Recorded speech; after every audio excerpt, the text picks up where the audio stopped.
Every moment the world and the entire universe is remaking itself, and so are you.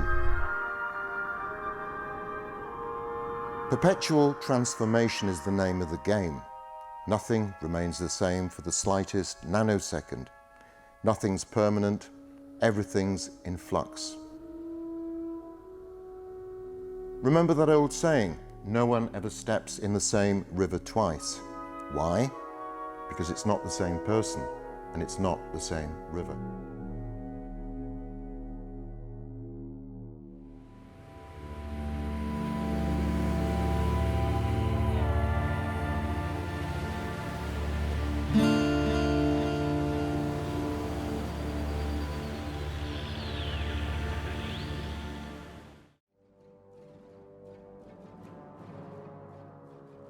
Throughout its history, humanity has been beset by problems, conflicts, wars, famines, plagues, and natural disasters. Today's issues seem particularly acute. Could we be at some kind of turning point? Top of the agenda are armed conflict, climate and environmental concerns, pollution, poverty, and mass migrations. Many institutions are crumbling. Corrupt politicians funded by scheming elites pursue what seem to be criminal agendas. There seem to be moves to ensnare humanity via technology, social manipulation, and other sinister means. And yet, there's an even greater problem facing us, and it's a question of identity. Not a sexual, a political, a national, or a cultural identity, something much deeper than that. The truth is that we simply don't know who we are. We're mainly unaware that our primary identity is a spiritual and not a physical one. And yet, most of our beliefs and our perceptions are almost exclusively shaped by the materialistic mindset. The materialistic way of thinking insists that the physical world is the only reality. And so we construct mistaken myths about who we really are. Materialism has hijacked science and turned it into a new religion of scientism, whose apparent wisdom is unquestionable. And yet, like everything else, science is a work in progress and doesn't have all the answers. Science also tends to be cold and logical, denying all notions of soul or spirit. It can't even define consciousness other than as a byproduct of electrochemical activity in the brain. So this is why increasing numbers of people are beginning to see materialism as a failed world view. Throughout the annals of time, the wise ones, the sages, the adepts, and the philosophers have insisted that the physical world isn't the only reality, and maybe not even the most important one. Even science now agrees that 95% of the universe is invisible and describes it as dark energy or dark matter. For a great many people, the universe is merely a giant, ancient, cosmic accident. It's a clockwork machine without plan, purpose, or destiny. For others, the cosmos was merely created by the hand of God. I suggest that both these views could be inaccurate. The message I'm trying to convey is that human beings don't appreciate that they're far more than flesh, blood, bone, connective tissue, and brain. Although many accept the idea of a soul or spirit, few fully realize that they're primarily spiritual beings occupying physical bodies.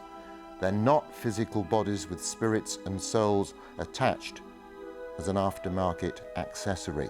This is a very difficult idea for many to grasp. There's a series of timeless truths known by a few people since early human history.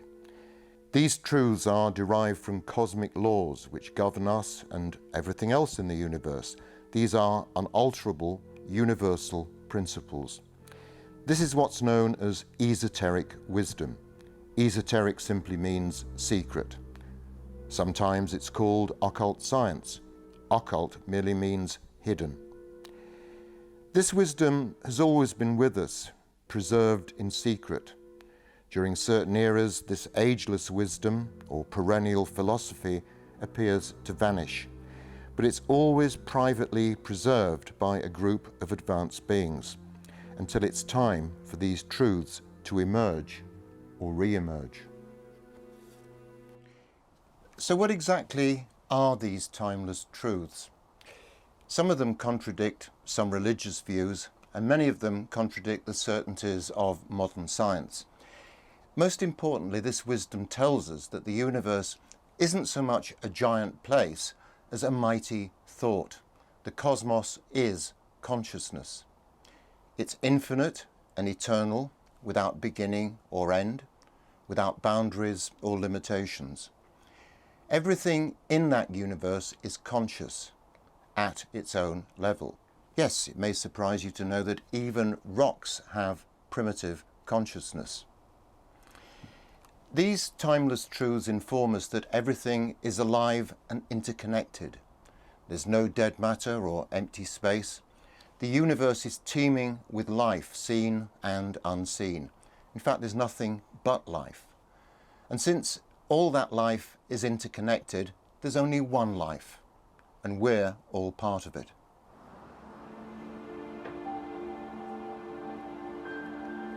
This ancient knowledge tells us that the material world isn't the only reality. It's just one of other realms and dimensions invisible to our everyday senses.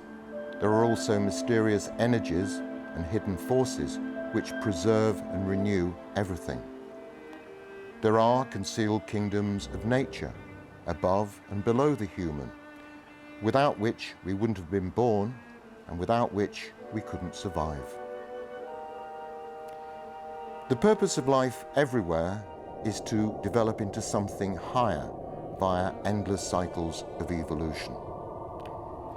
These cosmic truths inform us that physical death is intimately connected with all cycles, but that life continues and we're reborn in new bodies many times as we continue to evolve.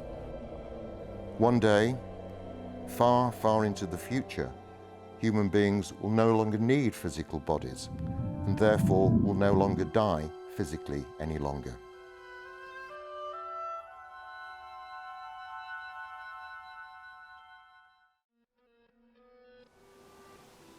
Things aren't always what they seem. The material world seems very solid and permanent to us, doesn't it? But nothing could be further from the truth.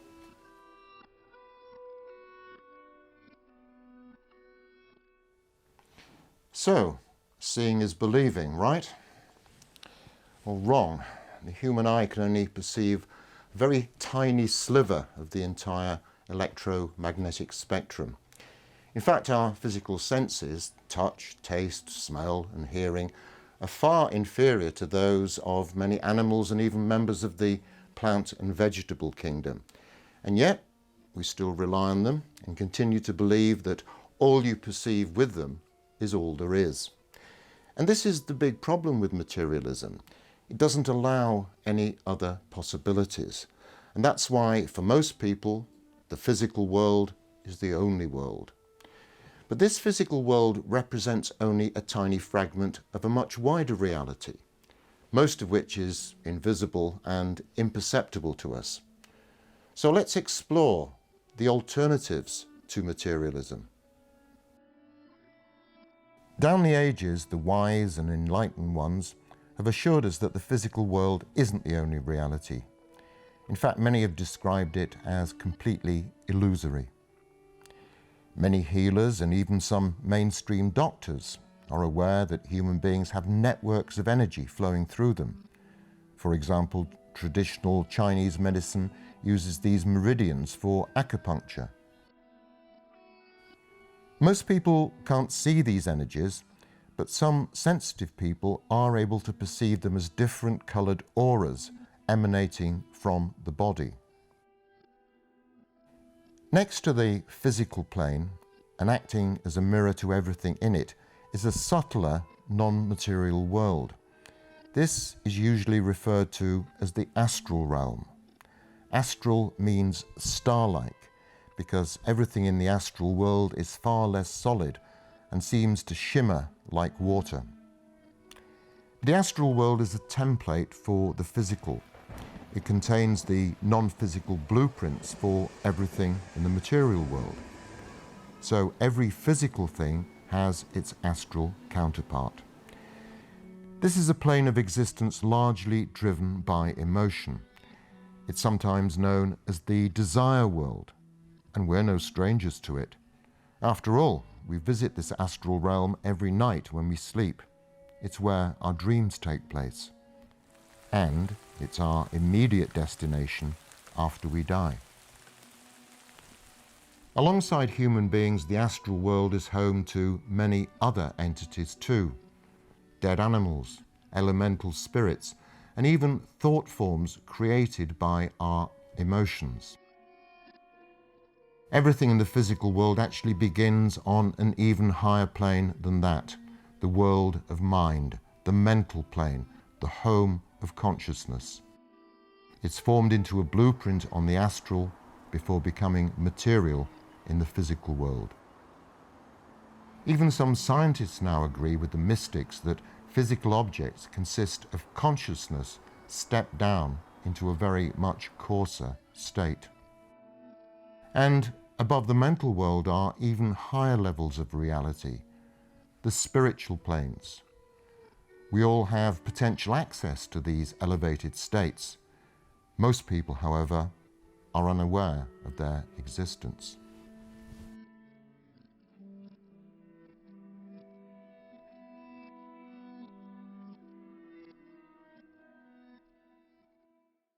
So, we don't know who we are.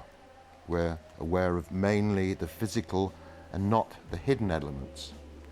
Some scientists view us merely as intelligent apes or biological computers. Scientists can't measure or test the human spirit in the laboratory, and so they deny it exists. Human beings are much, much more than most people realize. Few appreciate that human potential is limitless. The only constraint is our own imaginations. Many religions don't like this idea at all. Despite what the transhumanists and the priests of artificial intelligence tell us, human beings will not be enhanced by silicon chips, microcircuitry, or exotic metals being added to their bodies. We don't need technology to evolve. Indeed, technology may impede that.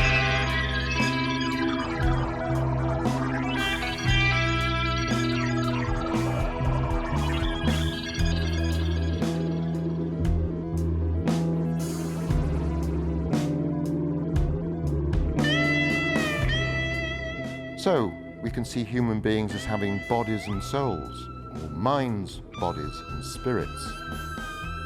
Some esoteric systems feature a widely used classification which divides human beings into 7 distinct parts.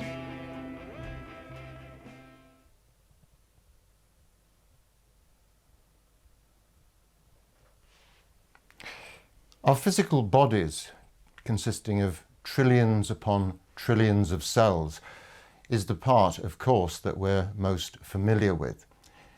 Our bodies also have an invisible energizing system called the energy body, or sometimes the etheric double, and by other names too.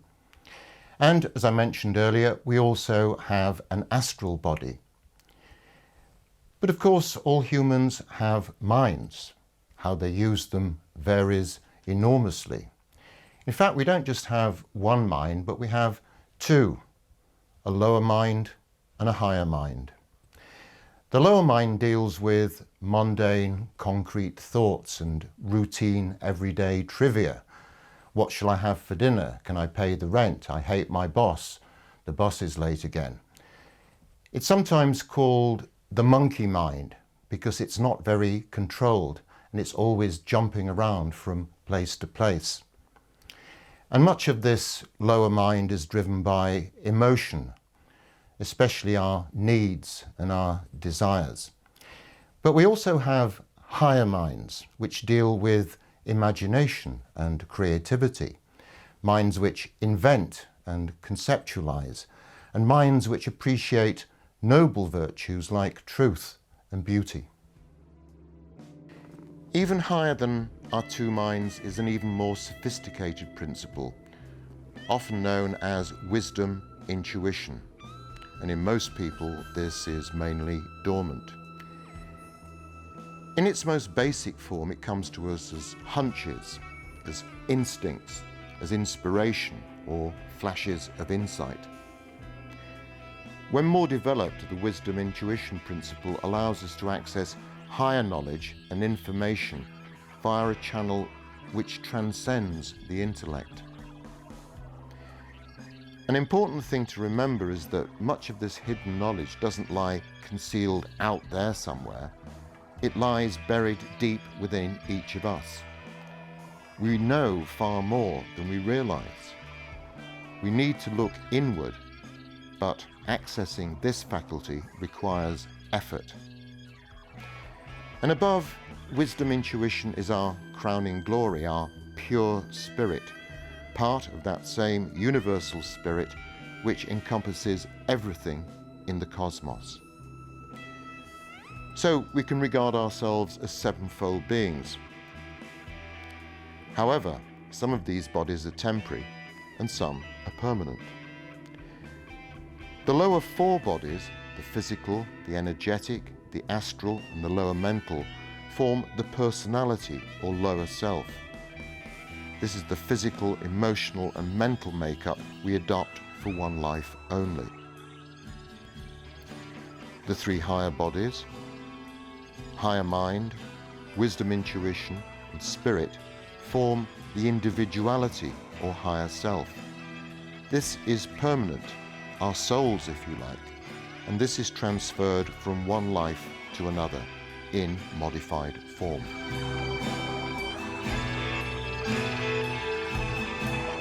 Often the lower self or personality, with all its drives, desires and demands, is completely at odds with the wishes of the higher self or individuality, with its conflicting agenda of duty, harmony and selflessness. The two selves are frequently at war with one another.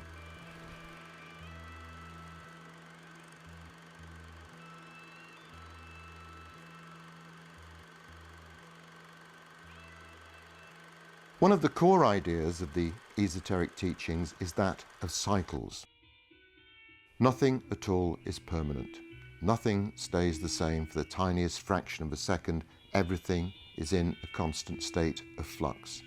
This is cyclic evolution, a series of spirals helping us to progress to more advanced states. Everything from a subatomic particle to a cluster of galaxies, and from a bacterium to a dog, has its own life cycle. Some last for nanoseconds, others last for trillions of years. Every hour, millions of cells in our own bodies die, and millions more are born. This is their life cycle. Every cycle, long or short, has exactly the same characteristics, be it a human being, a hummingbird, or a hyacinth. It's born into physical form. Over a period of time, it grows and develops. Eventually, it reaches maturity. Then, after a period of decline and decay, it reaches the end of its current cycle. The physical form dies. The essence of the human being, the hummingbird or the hyacinth are preserved on the inner planes, and ultimately they're reborn again to begin and complete the cycle once more. Everything proceeds in cycles. The seasons of the year, the phases of the moon, and sunspot activity, for example. There are times of peace and times of plenty, of famine and war, and of ages of enlightenment and of ignorance. Weather, politics, stock markets, and fashion all follow cycles. Empires, civilizations, dynasties, countries, religions, and cities all rise and fall. They reach a peak of sophistication, advancement, and sometimes high culture. And then, for various reasons, they collapse, disintegrate, and disappear, sometimes very swiftly. Nothing escapes the cyclic spiral. And cycles also show us how terms like life and death are purely relative.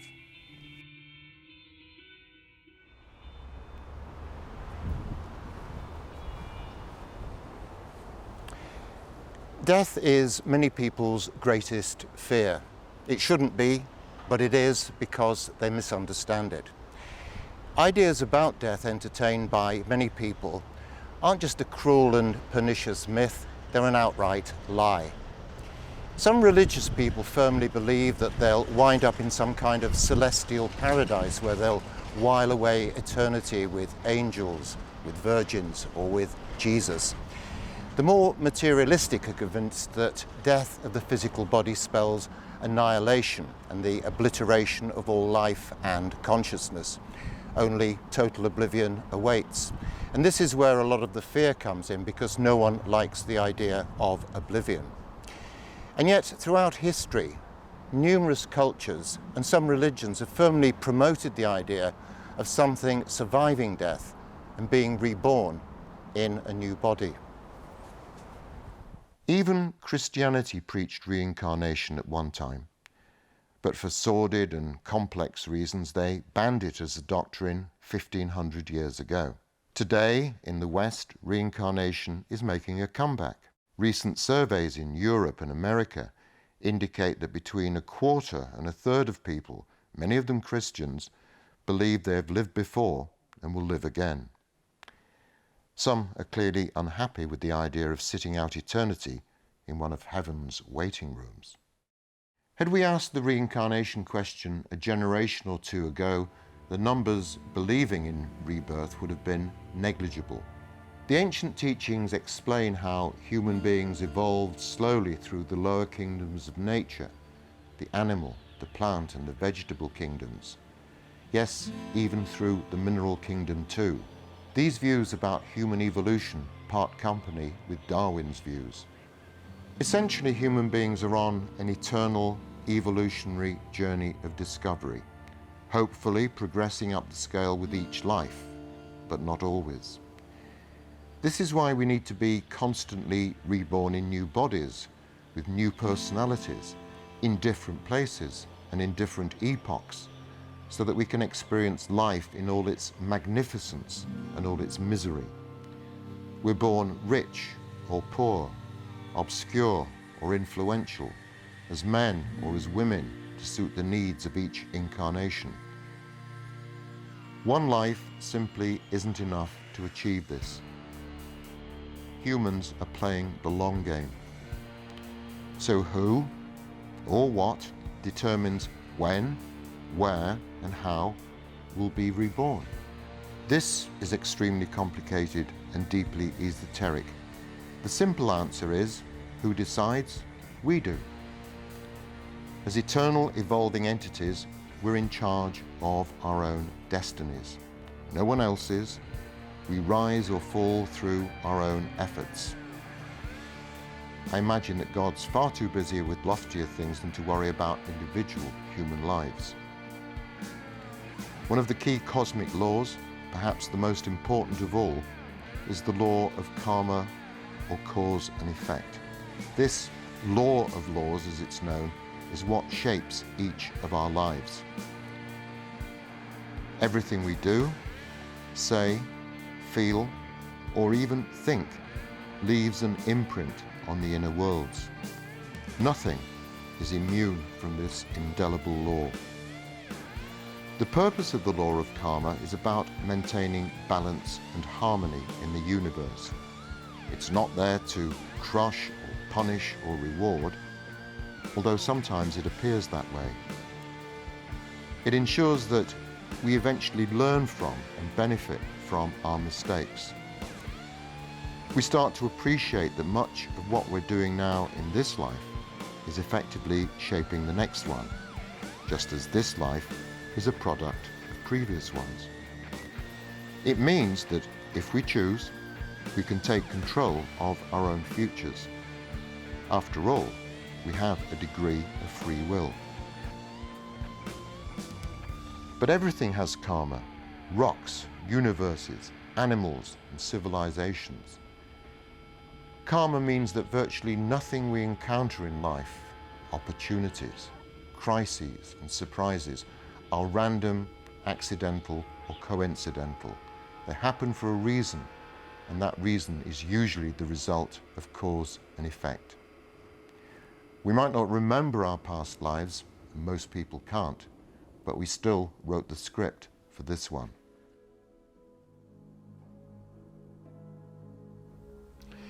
At this stage of human development, it's only possible to very lightly probe the mysteries of life. Our knowledge of hidden worlds and concealed dimensions is extremely limited. But it's still vital to begin asking those big existential questions.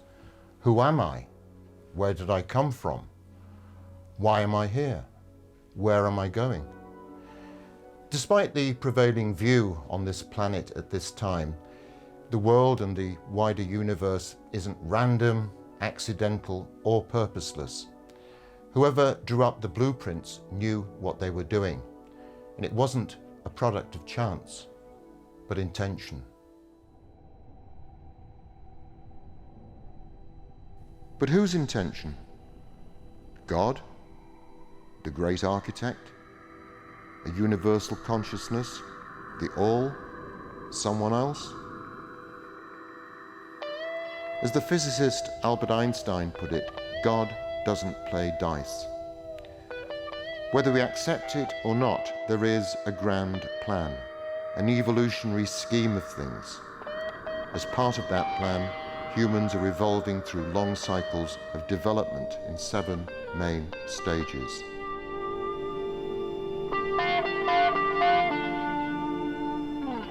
We're currently more than halfway through the 5th stage or cycle. So, we've come a long way. Physically, mentally, and emotionally, we bear little resemblance to our ancient ancestors. And when humans eventually complete all 7 of those stages, far in the future, there will be nothing like we are now. Between now and that far-off horizon, there will be many more conflicts and convulsions. Civilizations and even continents will rise and fall. New ideas and human groupings will form. Creativity and destruction will exist woven together in the same double helix, because nothing remains still, even for a moment. Slowly, the cyclic spirals progressively ascend into realms beyond anything we can possibly imagine, because the plan rolls on.